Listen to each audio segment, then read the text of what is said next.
మా latest videos కోసం మా ఈ తెలుగు న్యూస్ ఛానల్ సబ్స్క్రైబ్ చేసి గంట సింబల్ యాక్టివేట్ చేసుకోండి. రేపే కార్తీక అమావాస్య, ఎంతో పవిత్రమైన రోజు. అమావాస్య మంగళవారం రోజు వస్తే దానిని భౌమ అమావాస్య అని, మంగళ అమావాస్య అని పిలుస్తారు. ఇలా కార్తీక అమావాస్య మంగళవారం రోజు రావటం చాలా విశేషం. ఇది 56 సంవత్సరాలకు వస్తున్న అద్భుతమైన అమావాస్య. కార్తీక మాసంలో వచ్చే అమావాస్యకు ఎంతో ప్రాధాన్యత ఉంది. ఈ అమావాస్య మరుసటి రోజు ఉదయం పోలీస్ వర్గం చేసుకుంటారు. అంటే తెల్లవారుజామున లేచి దీపాలను నీటిలో వదులుతారు. నదిలో కానీ చెరువులో కానీ ఇంటిలో ఒక పెద్ద టబ్లో నీళ్లు పోసుకొని అందులో కానీ దీపాలను వదులుతారు. అక్కడితో కార్తీక దీపారాధన వ్రతం ముగుస్తుంది. కార్తీక మాస ప్రత్యేక అభిషేకాలు, అర్చనలు కార్తీక అమావాస్య రోజుతో ముగుస్తాయి. నక్తాలు, ఉపవాస దీక్షలు ఈ రోజుతో ముగుస్తాయి. తులసమ్మ దగ్గర సింహద్వారానికి ఇరువైపులా వెలిగించే సంధ్యా దీపాలు కూడా అమావాస్యతో ముగుస్తాయి. ఆకాశ దీపాన్ని ఈరోజు కూడా కొనసాగించి శివ సాన్నిధ్యం కోరుకుంటూ పోలీస్ వర్గానికి వెళ్ళిన కథ చెప్పుకుంటూ ఉంటారు. పోలి అనే చాకలి యువతి కార్తీక బహుళ అమావాస్య నాడు తలస్నానం చేసి శివుని సన్నిధిన దీపం వెలిగించి ఉపవాసం ఉన్న పుణ్యానికి దేవదూతలు వచ్చి పుష్పక విమానంలో స్వర్గానికి తీసుకుని వెళ్తారు. ఈ కథ చెప్పుకొని పోలీలాగే తలస్నానం చేసి దీపారాధన చేసి ఉపవాసం ఉండి శివ సాన్నిధ్యం కోరుకుంటారు. అయితే ఈరోజు రాత్రి 12 గంటల్లోపు ఉప్పుతో ఒక చిన్న పని చేస్తే చాలు, దరిద్రాలు, బాధలు, కష్టాలు అన్నీ కూడా తొలగిపోతాయి. మీకు తిరుగులేని రాజయోగం పడుతుంది. మీకు ఉన్న దరిద్రాలన్నీ కూడా వదిలి మీరు కోటీశ్వర్లు అవుతారు. మీరు పట్టిందల్లా బంగారం అవుతుంది అని పెద్దలు చెప్తూ ఉన్నారు. కార్తీక అమావాస్య చాలా శక్తివంతమైనది. ఈరోజు ఉప్పుతో చిన్న పరిహారం చేయటం మీ జీవితం అద్భుతంగా మారుతుందని శాస్త్రాలు చెప్తూ ఉన్నాయి. మరి కార్తీక అమావాస్య రోజు ఉప్పుతో ఏం చేయాలో ఇప్పుడు మనం ఈ వీడియోలో తెలుసుకుందాము. ఫస్ట్ అయితే ఈ వీడియోకి ఒక లైక్ కొట్టి మా ఛానల్ని సబ్స్క్రైబ్ చేసుకొని మాకు సపోర్ట్ చేయండి. కార్తీక బహుళ అమావాస్య రోజున పుణ్య నదులలో స్నానం చేసి పేదలకు దానం చేస్తే విశేషమైన ఫలితం వస్తుంది. దీంతో పాటు ఈ అమావాస్య రోజు పూర్వీకుల ఆత్మశాంతి కోసం శ్రాద్ధం, తర్పణం కూడా చేస్తారు. దీని వలన పితృదోషాలు పోతాయి. విశిష్టమైనటువంటి ఈ అమావాస్య రోజున పితృకార్యాలు చేయటం వలన పితృదేవతలకు ఎంతో సంతృప్తిని కలిగించినట్టు అవుతుందని శాస్త్రం స్పష్టం చేస్తోంది. ఇక ఈ పితృ కార్యాలు పుణ్యతీర్థాలలో నిర్వహించటం వలన ఉత్తమ గతులు లభిస్తాయని శాస్త్రంలో చెప్పబడుతోంది. కార్తీక బహుళ అమావాస్యతో కార్తీక మాసం ముగుస్తుంది కనుక ఈ రోజున దేవతారాధనలో మరింతసేపు గడపటానికి ప్రయత్నించాలి. శివాలయంలోనూ వైష్ణవ ఆలయంలోనూ దీపాలు వెలిగించాలి. ఈ రోజున ఉపవాస దీక్షను చేపట్టడం వలన మాసమంతా ఉపవాసాన్ని ఆచరించిన ఫలితం కలుగుతుంది. కార్తీక బహుళ అమావాస్య కార్తీక మాసం పొడుగునా చేసుకున్న పూజలకు మంగళ నీరాజనాలు అద్దుతుంది. మాసమంతా తలస్నానాలు చేయలేకపోయినా ఏకాదశి, ద్వాదశి, పౌర్ణమి లాంటి కొన్ని ప్రత్యేకమైన దినాలలో చేసేవారు ఈ అమావాస్య నాడు కూడా తప్పనిసరిగా స్నానం చేస్తారు. అయితే ఒంటికి కానీ తలకు కానీ నూనె రాసుకోకుండా, నలుగు పెట్టుకోకుండా ఈ కార్తీక అమావాస్య స్నానం చేయాలి. ఈరోజు స్నానం చేస్తే మాసమంతా కార్తీక స్నానం చేసిన ఫలితం కలుగుతుంది. మంగళవారంతో కలిసి వచ్చిన అమావాస్య అంటే లక్ష్మీదేవికి మరింత ఇష్టం. ఇలాంటి మంగళ అమావాస్య రోజు ఎవ్వరికీ చెప్పకుండా నిమ్మకాయతో ఈ పరిహారం చేసుకుంటే తప్పక మంచి యోగం ప్రాప్తిస్తుంది. మీరు గంటలోనే మార్పును చూస్తారు. మంగళవారం రోజు అమావాస్య కలిసి వస్తే దానిని మంగళ అమావాస్య అంటారు. ఈ రోజున పుణ్య నదులలో స్నానం చేసి పేదలకు దానం చేస్తే విశేషమైన ఫలితం ఉంటుంది. దీంతో పాటు ఈ అమావాస్య రోజు పూర్వీకుల ఆత్మశాంతి కోసం శ్రాద్ధం, తర్పణం కూడా చేస్తారు. దీని వలన పితృదోషాలు పోతాయి. విశిష్టమైనటువంటి ఈ అమావాస్య రోజున పితృకార్యాలు చేయటం వలన పితృదేవతలకు ఎంతో సంతృప్తిని కలిగించినట్టు అవుతుంది అని శాస్త్రం స్పష్టం చేస్తోంది. ఇక ఈ కార్యక్రమాలు పుణ్యతీర్థాలలో నిర్వహించటం వలన ఉత్తమ గతులు లభిస్తాయని చెప్పబడుతోంది. అమావాస్య రోజు నువ్వులు పిండిలో కలిపి రొట్టెలు తయారు చేయాలి. వీటిని ఆవులకు తినిపించాలి. ఇది కుటుంబంలో శాంతి, శ్రేయస్సు వాతావరణాన్ని నిర్ధారిస్తుంది. అంతేకాకుండా ఈరోజు స్నానం చేసిన తర్వాత పిండి ముద్దలను తయారు చేసి చేపలకు తినిపించాలి. దీనివల్ల అనేక సమస్యలకు పరిష్కారం లభిస్తుంది. జ్యోతిష్య శాస్త్రం ప్రకారం ఈరోజు చేపలకు చిన్న గోధుమ బంతులను తినిపించటం వల్ల మనసు, హృదయం ప్రశాంతంగా ఉంటాయి.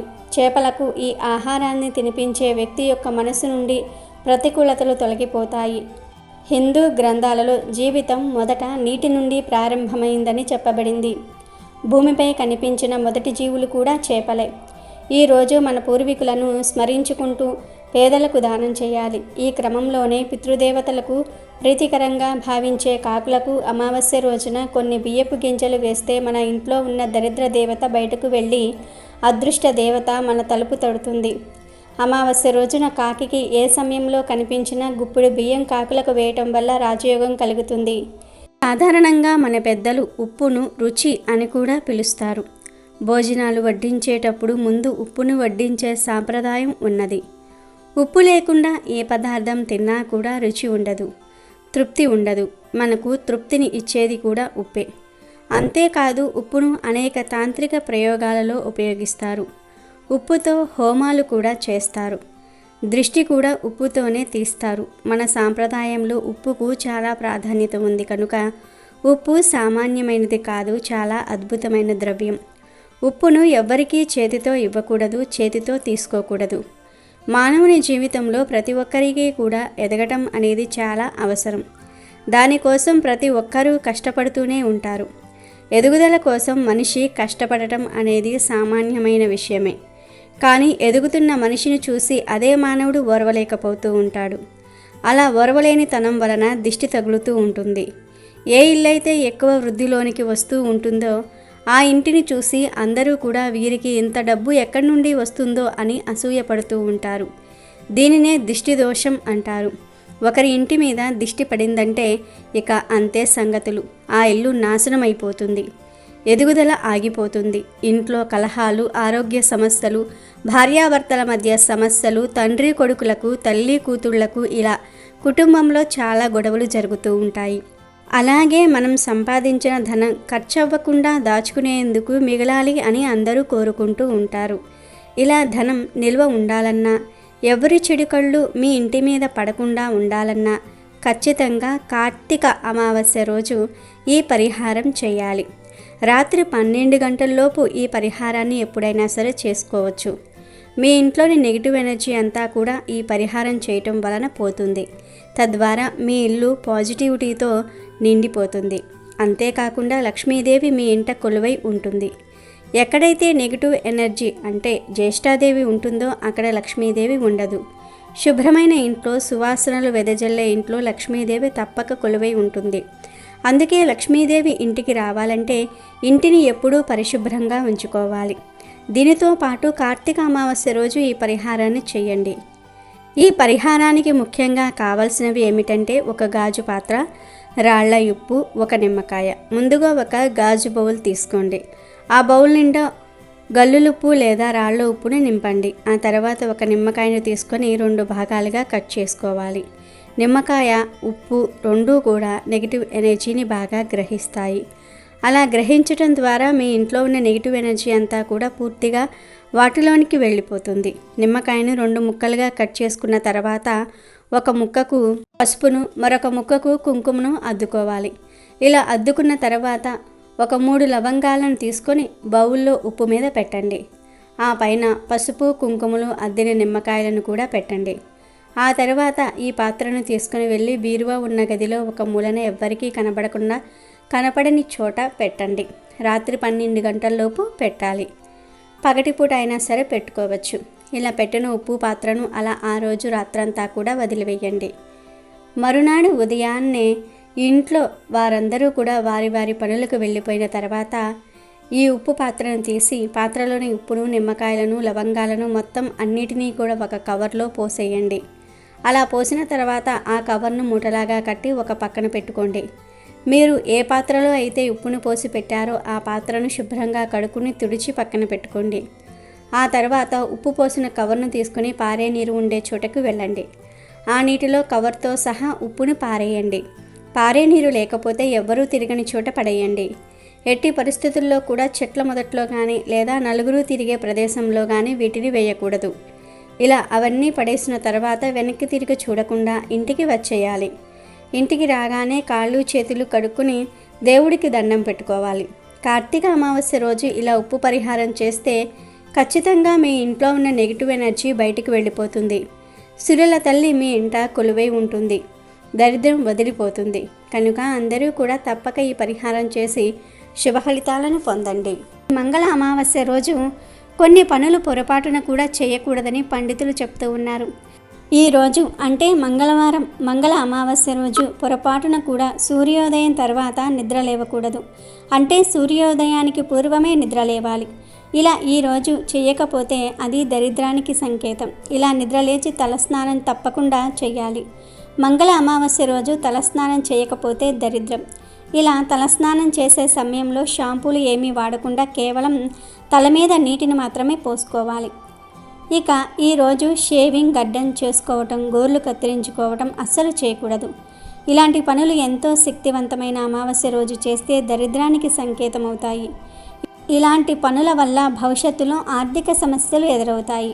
పూర్వం అమావాస్య రోజు మధ్యాహ్నం మాత్రమే భోజనం చేసి రాత్రి అల్పాహారం తీసుకునేవారు. ఎందుకంటే అమావాస్య రోజు రాత్రి ఆహారం భుజించటం అనారోగ్యానికి దారితీస్తుంది. ఇక ఈరోజు ముఖ్యంగా ఉదయం 5 నుండి 6 గంటల మధ్యలో, సాయంత్రం 5 గంటల నుండి 6 గంటల మధ్య అసుర సంధ్య వేళల్లో తలకు నూనె పెట్టకూడదు. అమావాస్య రోజు ఇలా చేస్తే దరిద్రానికి సంకేతం అవుతుంది. అదేవిధంగా ఈరోజు అంటే అమావాస్య రోజు పొరపాటున కూడా మధ్యాహ్నం నిద్రించకూడదు. ఇది దరిద్ర దేవతను ఆహ్వానించినట్లు అవుతుంది అని శాస్త్రాలు చెప్తూ ఉన్నాయి. ఈరోజు వాహనాలకు నిమ్మకాయల మాల కట్టుకోండి. ఇలా ఈరోజు చేయటం వలన అపమృత్యు దోషాలు తొలగిపోతాయి. మంగళవారంతో కలిసి వస్తున్న ఈ కార్తీక అమావాస్య రోజు రావి చెట్టు కొమ్మను తెచ్చి ఇంట్లో అక్కడ పెడితే చాలు అష్టదరిద్రాలు తొలగిపోతాయని శాస్త్రాలు చెప్తూ ఉన్నాయి.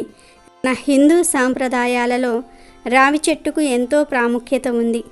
అన్ని వృక్షాలలోకెల్లా రావి చెట్టు పరమ పవిత్రమైనదని శ్రీమద్ భాగవతంలో శ్రీకృష్ణ భగవానుడు చెప్పాడు. రావి చెట్టును విష్ణు నివాసంగా పరిగణిస్తారు. అశ్వత్థ వృక్షంగా ప్రసిద్ధికెక్కిన ఈ రావి చెట్టు కింద పరమ భక్తులైన హిందువులు తమ ప్రాణాలను సైతం వదిలిపెట్టడానికి ఇష్టపడుతూ ఉంటారు. రావి చెట్టు వేర్లల్లో శివుడు, చెట్టు కాండంలో కొమ్మల్లో నారాయణుడు, ఆకులలో హరి, చెట్టు కాయలలో సకల దేవతలు మరియు గురువు కొలువై ఉంటారని స్కాంద పురాణం చెప్తోంది. సాక్షాత్తు విష్ణుమూర్తి ప్రతిరూపమే రావి చెట్టు అని విశ్వసిస్తూ ఉంటారు. ఈ చెట్టులో ఎన్నో ఔషధ గుణాలు ఉన్నాయి. ఈ చెట్టు యొక్క బెరడు, ఆకులు ఎన్నో వ్యాధుల నివారణకు ఉపయోగపడతాయని ఆయుర్వేద నిపుణులు చెప్తూ ఉన్నారు. దాదాపుగా ప్రతి దేవాలయంలోనూ రావి చెట్టు ఉంటుంది. రావి చెట్టును భగవత్ స్వరూపంగా హిందువులు భావిస్తూ ఉంటారు. మన పురాణాలలో కూడా రావి చెట్టు గురించిన ప్రస్తావన ఉంది. రాత్రిపూట కూడా ఆక్సిజన్ను అందించే అతి తక్కువ చెట్లలో రావి చెట్టు కూడా ఒకటి. రావి చెట్టు అనేక రోగాలను నయం చేస్తుంది. బ్రహ్మ పురాణం ప్రకారం రావి చెట్టు శ్రీ మహావిష్ణువు జన్మస్థలం. అంతేకాదు శ్రీ మహాలక్ష్మి కూడా రావి చెట్టుపై నివసిస్తుంది. రావి చెట్లు సాధారణంగా ప్రతి ఊరిలో ఉంటాయి. కనీసం వీధికి ఒక రావి చెట్టు అయినా సరే ఉంటుంది. రావి చెట్టు ఉన్న ఇంట్లోని దోషాలను, గ్రహ దోషాలను, నెగిటివ్ శక్తులను తిప్పికొడుతుంది. అందుకే మన పూర్వీకులు అమావాస్య రోజు సేకరించి ఇంటికి తెచ్చుకునేవారు. ఇలాంటి అద్భుత శక్తులు ఉన్న రావి చెట్టు కొమ్మతో మన ఇంట్లో ఉన్న నరదృష్టిని పోగొట్టుకోవచ్చు. కనుక ఈ అమావాస్య రోజు రావి చెట్టు దగ్గరకు వెళ్ళి నీరు పోసి ఒక చెట్టు కొమ్మను సేకరించి ఇంటికి తెచ్చుకోండి. తర్వాత ఈ చెట్టు కొమ్మను మీ ఇంటి మెయిన్ డోర్ పక్కన కానీ గేట్ పక్కన కానీ పెట్టి ఆ కొమ్మ ఎగిరిపోకుండా బరువును ఉంచండి. ఇలా ఈ అమావాస్య రోజు రాత్రి 12 లోపు చేస్తే మంచి ఫలితం ఉంటుంది. దుష్ట శక్తులు, నెగిటివ్ ఎనర్జీ పోతుంది. ఎలాంటి గ్రహదోషాలైనా సరే పోతాయి. నర దృష్టి, నరఘోష, నరకన్ను ఇవన్నీ పోతాయి. ఈ రావి కొమ్మ దృష్టిని, నెగిటివ్ ఎనర్జీని, దుష్ట శక్తులను తిప్పికొడుతుంది. అన్ని రకాల సమస్యలు పోతాయి. ఐశ్వర్యాలు మీ ఇంటి వైపు ఆకర్షింపబడతాయి. కాబట్టి ప్రతి ఒక్కరూ కూడా ఈ అమావాస్య రోజు రావి చెట్టు కొమ్మతో ఇలా చేసి శుభ ఫలితాలను పొంది ధన ధాన్యాలకు లోటు లేకుండా ఆనందంగా జీవించండి. అమెజాన్లో బెస్ట్ డిస్కౌంట్స్ కోసం వీడియో డిస్క్రిప్షన్లో లింకు ఉంది చూడండి. అలాగే మా టెలిగ్రామ్ ఛానల్ సబ్స్క్రైబ్ చేసుకోండి.